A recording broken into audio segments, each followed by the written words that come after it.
नमस्कार।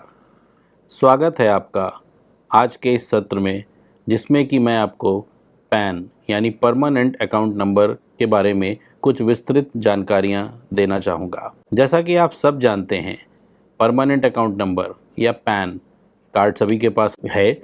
स्थायी खाता संख्या पैन को बोलते हैं, जो कि एक 10 अंकों का अक्षरांकीय संख्या होती है, जो कि आयकर विभाग के द्वारा आपको एक कार्ड के रूप में जारी किया जाता है। पैन किसी भी उस व्यक्ति को जारी किया जा सकता है जिसने इसके लिए आवेदन किया गया हो, या आजकल अभी कुछ ही दिनों पहले एक अमेंडमेंट के माध्यम से आयकर विभाग उन लोगों को भी पैन अपने आप आवंटित कर सकता है जिनके पास आधार हो और उन्होंने सिर्फ आधार के माध्यम से अपना इनकम टैक्स का रिटर्न फाइल किया हो। पैन के बहुत सारे उपयोग और भी होते हैं, जो कि एक करदाता और आयकर विभाग दोनों के ही काम आता है।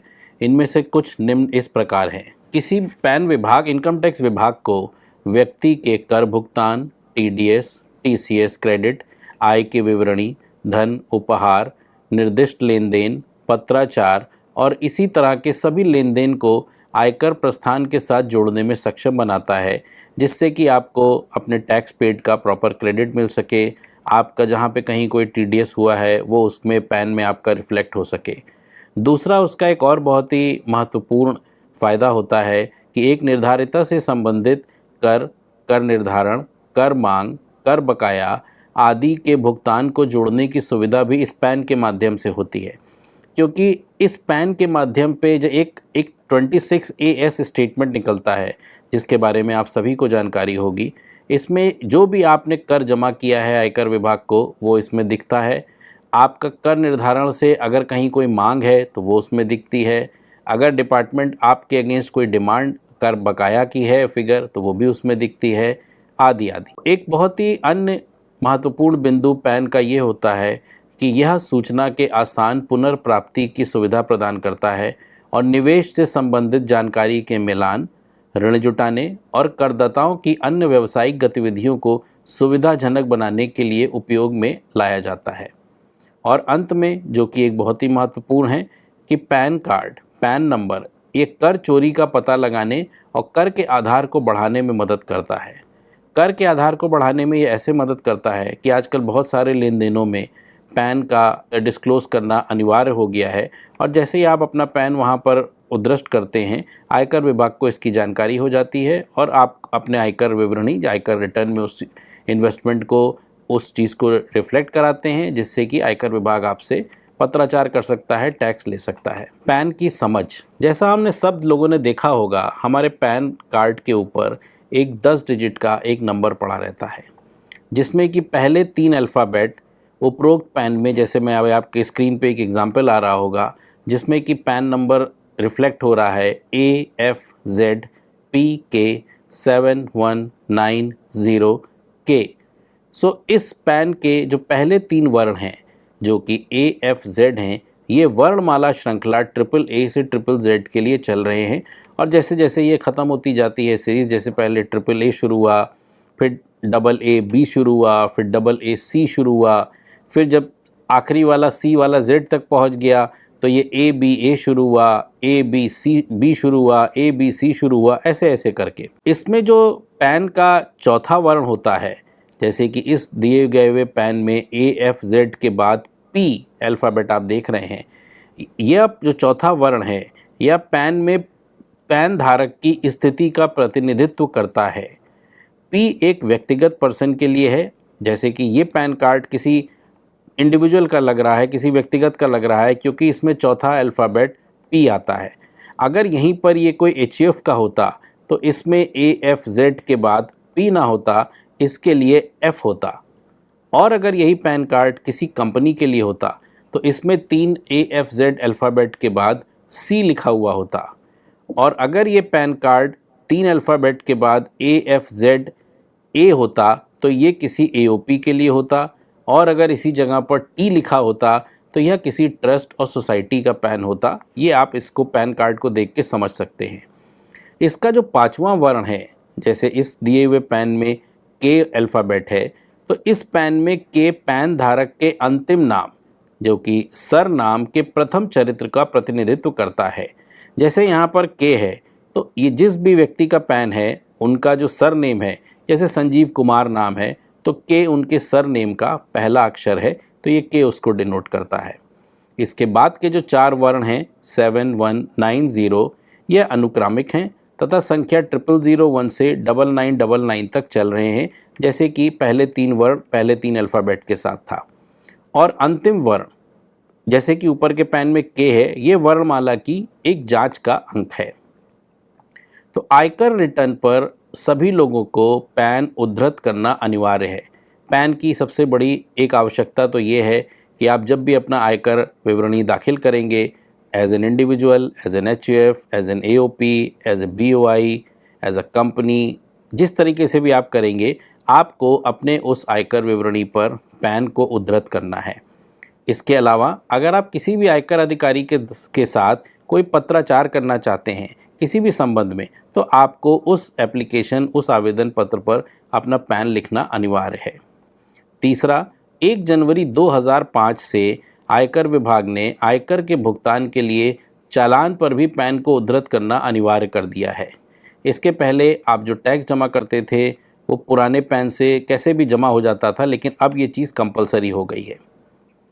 पैन की आवश्यकता और भी कई जगह बहुत ही महत्वपूर्ण हो गई है, क्योंकि इनकम टैक्स डिपार्टमेंट आपके कई लेन देन, कई परचेस, खरीद, सेल, उन सब के ट्रांजैक्शंस पर उन्होंने पैन को कंपलसरी कर दिया है, जिससे कि आपको उनको पता चल सके कि आप कहाँ पर कौन सा कोई ऐसा ट्रांजैक्शन कर रहे हैं जिस पे आपको कोई आय देनी चाहिए या जिसके करने की वजह से आप अपना आय छुपाना चाहते हैं। तो अब मैं आपको उन वित्तीय लेन देन से संबंधित सभी दस्तावेजों में पैन उद्धृत करना अनिवार्य है ये बताऊंगा। नंबर 1, 5 लाख रुपए या उससे अधिक की मूल्य की किसी भी चल अचल संपत्ति की बिक्री या खरीद अगर आप करते हैं तो उसमें आपको अपना पैन देना अनिवार्य है।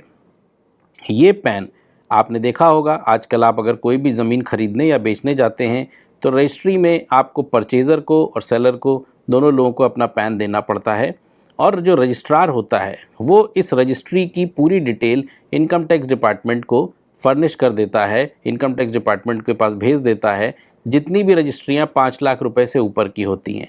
इसके माध्यम से इनकम टैक्स डिपार्टमेंट ये देख सकता है कि जो खरीदार हैं और जो बेच रहे हैं उन लोगों ने अपने आयकर विवरणी में इस ट्रांजैक्शन को, जो कि चल अचल संपत्ति की बिक्री खरीद है, उसको दिखाया है कि नहीं दिखाया है। नंबर 2, किसी भी मोटर वाहन की बिक्री या खरीद, लेकिन वह मोटर वाहन की जो कीमत है वो 10 लाख रुपए से ऊपर होनी चाहिए। अगर ऐसी कोई भी मोटर वाहन जो किसी की कीमत 10 लाख रुपए से ऊपर है आप साल में खरीदते हैं या बेचते हैं तो आपको उसमें अपना पैन देना पड़ेगा। और 1% ऑफ दैट सेल अमाउंट, अगर आपकी कार 11 लाख रुपए की है तो 11 लाख रुपए का 1% जो कि 11,000 रुपये होता है वो आपको काटना पड़ेगा और आपको टीडीएस करके उसको सरकारी खाते में जमा करना पड़ेगा।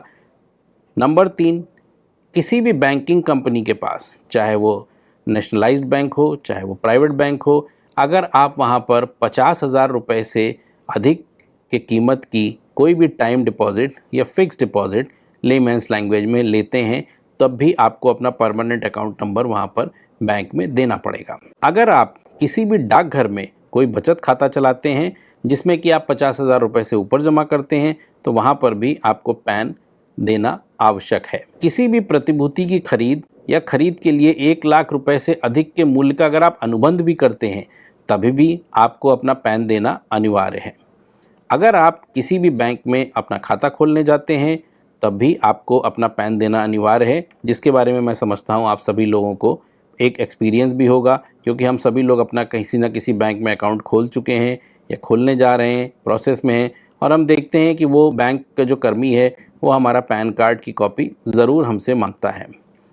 अगर आप आज की तारीख में किसी भी टेलीफोन कनेक्शन को लेने जाएंगे, चाहे वो एक सेलुलर टेलीफोन कनेक्शन हो जिसको कि मोबाइल बोलते हैं या एक फिक्स लाइन टेलीफोन कनेक्शन हो, तो उसके आवेदन के साथ भी पैन देना अनिवार्य है। नेक्स्ट, किसी भी होटल या रेस्तोरां में अगर आप 25,000 रुपये से ऊपर की अधिक राशि का कोई बिल देते हैं किसी बैंक्वेट हॉल को इस्तेमाल करने के लिए, होटल में कमरों में रुकने के लिए, अगर आपका बिल 25,000 रुपये से ऊपर होता है तब आपको पैन देना अनिवार्य है। नेक्स्ट, किसी भी एक दिन के दौरान 50,000 रुपये या उससे अधिक की राशि का अगर आप एक बैंक ड्राफ्ट, पे ऑर्डर या बैंकर चेक बैंक से लेने जाते हैं, लेकिन आप वो अपने बैंक अकाउंट के थ्रू नहीं बनवाना चाहते हैं और वो आप कैश में देकर बनवाना चाहते हैं, तब भी आपको अपना पैन देना अनिवार्य है। नेक्स्ट, किसी भी दिन किसी भी बैंक में अगर आप 50,000 रुपये से अधिक की नकद राशि जमा कर रहे हैं, तब भी आपको अपना पैन बैंक को देना अनिवार्य है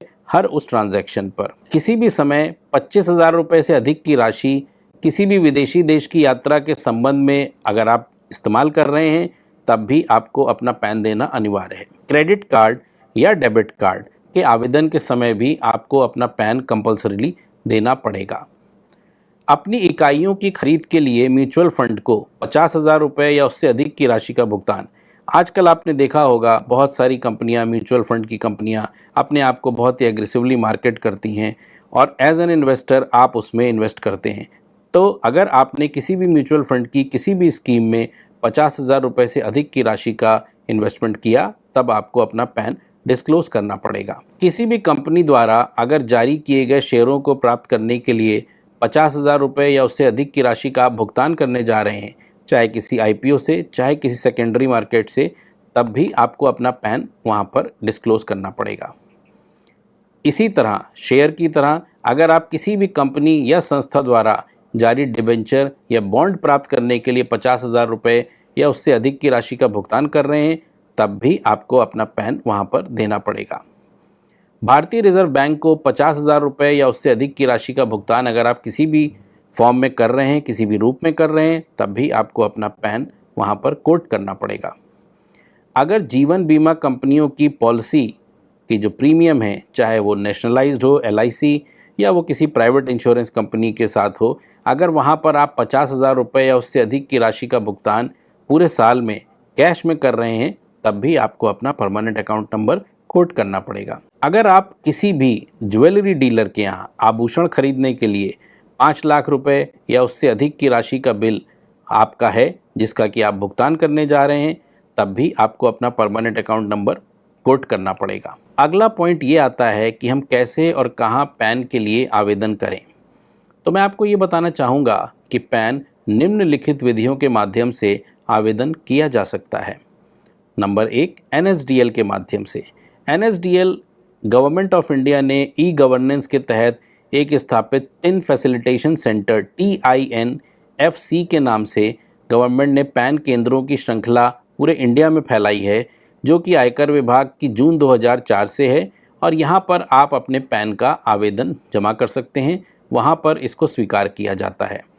NSDL ई-गवर्नेंस ऑनलाइन सुविधा के माध्यम से भी आपको पैन अलॉट कर सकती है, जिसके लिए आपको ऑनलाइन पैन का आवेदन करना पड़ेगा। पैन अनुप्रयोगों के प्रकार, पैन अगर है आपके पास तो उसमें अगर आप कोई करेक्शन करना चाहते हैं या पैन आपके पास नहीं है, आप नया पैन अप्लाई करना चाहते हैं, तब इसके लिए क्या फॉर्म यूज़ होगा, अब मैं इसके बारे में आपको बताना चाहूँगा।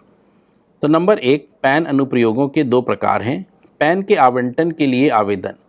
इस आवेदन पत्र का उपयोग तब किया जाना चाहिए जब आवेदक के पास कोई पैन ना हो या उस आवेदक ने उससे पहले कभी भी पैन के लिए आवेदन नहीं किया हो, उसको कोई भी पैन आवंटित नहीं हुआ हो। तो नए पैन के आवंटन के लिए आवेदन को एक 49A फॉर्म भरना पड़ेगा, जिसके लिए उसको IT साइट पर जाकर इसको डाउनलोड कर सकते हैं, फॉर्म का प्रिंट आउट ले सकते हैं, फॉर्म को भर सकते हैं। अगर कोई NRI जो कि विदेशी नागरिक हैं, क्योंकि आजकल इनकम टैक्स डिपार्टमेंट ने बहुत सारे ट्रांजैक्शंस जो कि NRIs इंडिया में आके करते हैं उस पर भी पैन देना अनिवार्य कर दिया है। तो अगर किसी विदेशी नागरिक के पास इंडिया में कोई ट्रांजैक्शन है और उसके पास अपना पैन नहीं है लेकिन पैन की वहाँ अनिवार्यता है, तो उसको फॉर्म नंबर 49AA में पैन के लिए आवेदन करना पड़ेगा। इसी तरह अगर किसी व्यक्ति को अपने पैन के डेटा में कोई कार्ड नया चाहिए या कोई परिवर्तन या सुधार करना चाहते हैं, कार्ड नया होने की वो स्थिति हो सकती है कि आपके वॉलेट में कार्ड रखा है, आपका वॉलेट कहीं गिर गया या आपका पैन कार्ड टूट गया क्योंकि वो प्लास्टिक का होता है, तो आप एक नया पैन कार्ड अप्लाई कर सकते हैं। या अगर शादी के बाद किसी महिला का सरनेम चेंज हो रहा है या आपको लगता है कि आपके ओरिजिनल पैन कार्ड पर आपकी डेट ऑफ बर्थ गलत लिखी है या आपका एड्रेस गलत लिखा है या आपने अपना एड्रेस हाल ही में बदला है, तब आप इसी के क्रम के लिए जिन लोग के पास पहले से पैन प्राप्त है वो अपने पैन डेटा में कुछ परिवर्तन करना चाहते हैं तो उनको इनकम टैक्स डिपार्टमेंट द्वारा निर्धारित प्रपत्र में अपने आवेदन जमा करने की आवश्यकता पड़ेगी और वह भी 49A फॉर्म ही होता है। ऐसे मामलों में उसी पैन पर नई जानकारियां डेटाबेस में अपडेट हो जाएंगी।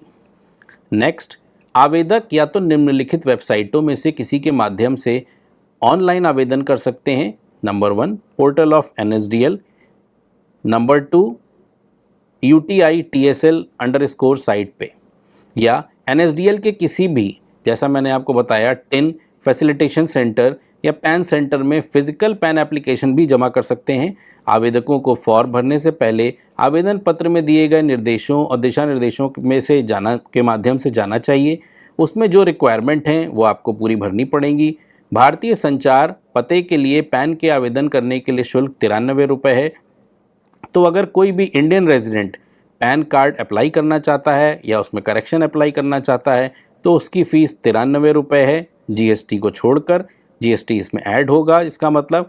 और अगर कोई NRI, कोई विदेशी व्यक्ति नया पैन अप्लाई करना चाहता है या उसमें कुछ करेक्शन करना चाहता है तो उसके लिए जो आवेदन की फ़ीस है वो 864 रुपये है, जिसमें कि GST ऐड होगा। इस आवेदन शुल्क का भुगतान वह कैश में, credit debit card, demand draft या नेट बैंकिंग के माध्यम से कर सकते हैं। उम्मीद है ये जानकारी आपको भविष्य के लिए काम आएगी। धन्यवाद।